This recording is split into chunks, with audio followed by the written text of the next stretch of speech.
Hi everyone, welcome to Tom and Harry SMMA. Whether you're watching on YouTube or on Spotify, welcome to the channel. Now, in today's video, we are talking about the shocking myths that you hear about SMMA.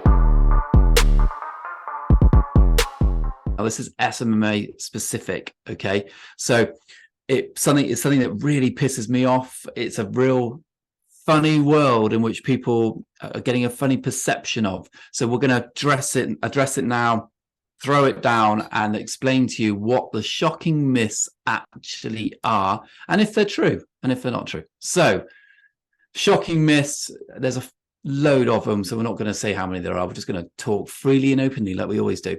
So, yeah. Harry, hit us with one thing that you can think of as a myth in this industry which needs addressing. Right. So my biggest one is the word automation. Anything with the word automation attached to it to do with SMMA pisses me off, and I know it pisses you off because the way people that use the word automation use it is that you can start an SMA on day one, set up some automated tasks, and then on day 52, you're getting clients, making loads of money. The clients are really happy, and it just doesn't work like that. And then there's going to be some little weasel that replies to a comment on this video that says, I've got an automation bot that you can use. Message me for this, because someone did that on one of the TikToks, and I was like, I just ignored it. But it's so frustrating when people do that because it just doesn't exist. It doesn't exist to keep clients long term. If you want to sign a client that you lose after month one and you get a terrible review and you want a really churny agency, then feel free to go down this automation fake route. But if you want to not have to worry about signing clients, you sign 20 clients and you keep them for 7 to 12 months, maybe longer, then listen to what Tom and I are saying. Like, the word automation in SMMA just does not exist, and for many reasons. And when I say automation, the main kind of part of automation is you download a lead list from D7 Lead Finder, you do an email sequence on day one, blast 1,000 emails. Day two, you blast another 1,000 emails. There's no point doing that. There really isn't any point. No, I agree. Really, what you're trying to say is the myth, one of the biggest myths is you can earn XYZ and do no work. Yeah. That's basically what that is, which is a load of shit. Okay, the next one is winning a client or clients, plural, and just, again, similar to the first one, putting your feet up and not having to manage them because it's kind of automated, or once you set up ads, it runs and conversions come in, and you can just sit on a beach and, you know, drink cerveza. One of my favorite things to do. But it's complete nonsense that you can just leave it, which kind of brings me on to the next bit, which is actually, as part of that, one of the myths around this industry is that you never lose clients. And we make videos actively saying when we lose a client. Like, it's just, and those videos on it. And I think, mate, and I putting two and two together here, the reason why the same people that talk about automation, the same people that talk about setting up systems and doing this, never talk about losing a client, is because they're lying about not losing a client. If they spoke about when they lose a client, they'd be talking every fucking day about a client they've just lost. Just showing you how real our channel is. My Amazon delivery person has just shown up on my door. So Harry's going to keep talking about the myths whilst I just let her drop my parcel off. So excuse me. So what I'm trying to say is the people that are doing automation, the people that are sat back on a beach, if they spoke every single time about when they lost a client, their whole channel would be, oh, we've lost another client. And the reason why the automation side of things doesn't work, guys, is because, and it's the same way we say email outreach doesn't work now, and everything happens in cycles. Everything in business happens in cycles. And once customers and once consumers or potential clients, potential customers become accustomed to a particular thing, they then get bored of it, which is why 5 or 6 years ago, email outreach worked perfectly. Now, the only way that we can really see you getting results is cold calling and LinkedIn DMs. So everything happens in cycles, and that automated method of signing a client, outsourcing the work, that client having no communication with you and no communication with what's happening, that, you know, there's arguments that did work once upon a time, But, and we said this a few videos ago, we work with so many clients now where they say, Harry and Tom, is this the type of business that you offer? Like, how much contact can I get with you? Can I ring you up personally and be like, right, I need this up next week and you give it to your team to do? Yes, like that can happen. So it's us listening to the market. This isn't our own opinion, although it's our opinion. It's not us coming to this conclusion ourselves. This is us listening to the market, listening to clients that are telling us what they want and what they're willing to pay for. And we know for a fact they're not happy with working with us, knowing full fine well that we're going to outsource the service delivery to someone in India or someone even in the UK that isn't part of our business. That's not what these people want. Yeah. Good point. So, is that the one I nipped out, came back in? I was kind of trying to build on what, like we said, you know, the automated method doesn't work, but I was just trying to say why it doesn't work. Yeah. And like same with the last video, someone's going to say, I run an automated agency, I earn this amount of money, that's great. Like, you carry on doing that. But if you want to own an agency where you keep clients for long periods of time, so you then can forget about outreach, then listen to what we're saying, but feel free to ignore us. Like, no issue. Yeah, that should be, you know how Stephen Bartlett does that thing on his podcast. He's like, I hope no one's listening. Ours should just be, I hope you can just ignore us if you want. We don't care if you like our content or not. Really, we're just trying to throw it out to you and help you. Yeah. I think the other myth is things like just offering Facebook ads is a route to success. Myth. That's not the case. You need to put in SMS follow-ups on your conversions. You need to probably incorporate some email marketing because it's another touch point. Can't just run ads and have a happy life. I think that's something I'll say. And there's also other platforms out there, guys. Please understand that, like, we've got huge campaigns running at the minute with a client and we're using just YouTube ads. It's slightly more expensive, but you get a better quality individual at the back end of it.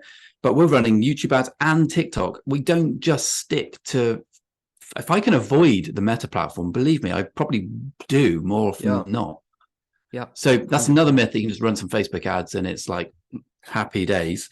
Also another myth is people thinking they can run just one ad and one ad set and that works. Yeah. It doesn't. You have to test probably a minimum of about 6 different audiences at least, and at least 6 creatives initially, stage 1. Yeah. My final and biggest myth, mate, is people thinking that they don't need to understand the service delivery when they start an agency. Yeah. So they'll message me, say, Harry, do I need to understand Facebook ads when I start a social media marketing agency? Like, do I need to learn the service delivery because I don't know how to do that? Because I'm going to hire a contractor. And this isn't a video on outsourcing. I'm sure people on this channel understand our views on outsourcing, but how can you expect to run an agency when you don't understand the service you're delivering? Like, even if you do end up hiring a team and we're in the process of recruiting 2 or 3 new people in the business, another person starts in next week, we didn't have a thorough understanding of Facebook ads, a thorough understanding of sales funnels, websites, how would we possibly be able to oversee him? We would just be taking his word for it that ads aren't working. Whereas because we have such a working understanding of the service delivery, we can be like, you see what you've done there. Like that's why it's not working. Like like if you're a CEO of a company that doesn't understand what the company is. Yeah.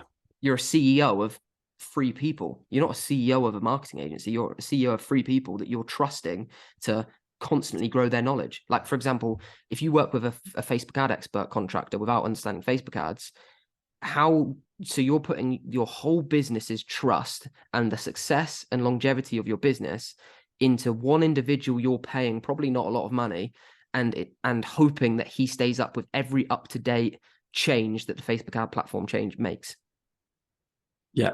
And he can manipulate you. He or she can manipulate you and be like, no, this is not the way it works. And I know because I'm the Facebook person and I've done this a million times and blah, blah, blah. And you've got no argument. So you're like, oh yeah, okay, I just expected more. Oh, if you're telling me no, then okay, fine. Like, he can manipulate an answer to you. Yeah. You're right. That's like if you do go down that route, your Facebook ad contractor or whoever he is could turn around to you and say, Tom and Harry, no, Tom, we're going to lose a £2,500 a month client because the ads aren't working.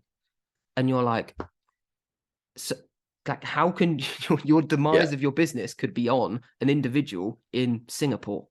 Yeah. How, like, what Not kind of good, not business are you? healthy. Like, that's not a business. No, it's I not. can't believe people teach this, mate. I can't I believe can't people. believe people do. I know why people teach it, because they're trying to sell the idea to you that you can win a client and do no fulfillment, but take profit and then move on to the next. And what you're doing is stacking Yeah, income. So that all that is an element of stacking your income, where you're getting initial sums of money very quickly, but then they are falling through the hole in the bucket really fast. So that's not the model me and Harry want. So also, by doing that, when your hole in your bucket is so big, your reputation will get ruined because yeah, your fulfillment isn't good enough. The model me and Harry teach in our academy is to keep our philosophy as a business is longevity of your client, like how long we keep our clients. We keep our clients on average for 10 months or more. And the only reason why we lose a client is through personal circumstance more than anything else with the client. So we operate a completely different. I would rather pay 4 times as much for an employee and make less money for myself if it means my reputation of my brand isn't damaged, my brand has actually increased, and more importantly, my customers are super happy and the service we're giving them is fucking A. yeah. So like that is it. Because we That care is about we care about having this business in 6 years.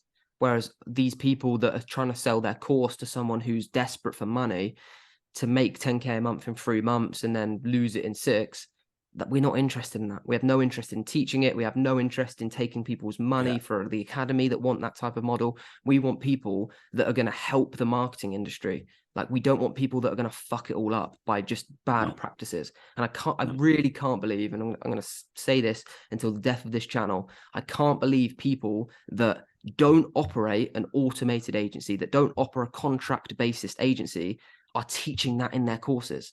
Like, the people that teach, right, hire a contract on day 1, hire another contractor on day 2, look at their agency and they've got 5 in-house employees. It doesn't make any sense. No, it doesn't. And we don't really care, to be No, honest. it Like doesn't. we have our agency that does incredibly well. We have probably one of the best reputations in the industry, and I think we're one of the best in the industry. And that's all I ask for my students. That's all I ask from people who listen to this channel. The only thing that where it does, and I don't care either way what anyone does, like no impact on that. The only way it has an impact on us, and where it pisses me off, is when we work with clients that are lovely people and they say, this fucking wanker has done this. That's when it pisses me off, because it's like, that's down to the individual on YouTube. I don't even blame the agency that's done it. I blame the person who taught that person how to do it. Yeah, Which is absolutely. I think that's it in terms of myths. I don't think there's anything else that is a complete misconception of what we do. What was the previous video, mate? The previous video, as Harry never remembers, was on the lonely world of SMMA. So we're talking about how lonely it can be when you start an SMMA, how lonely it can be when you are in and running an SMMA, and how lonely, and we touch on a tiny bit towards the end of that video about how lonely sometimes it can be in life, because it's a busy place that we live in. And sometimes we're not all open to talking about things and what that can see and feel like. So that was the last video. Yeah. Cool. Well, I hope you enjoyed that video, guys, and we'll see you tomorrow at 9 a.m.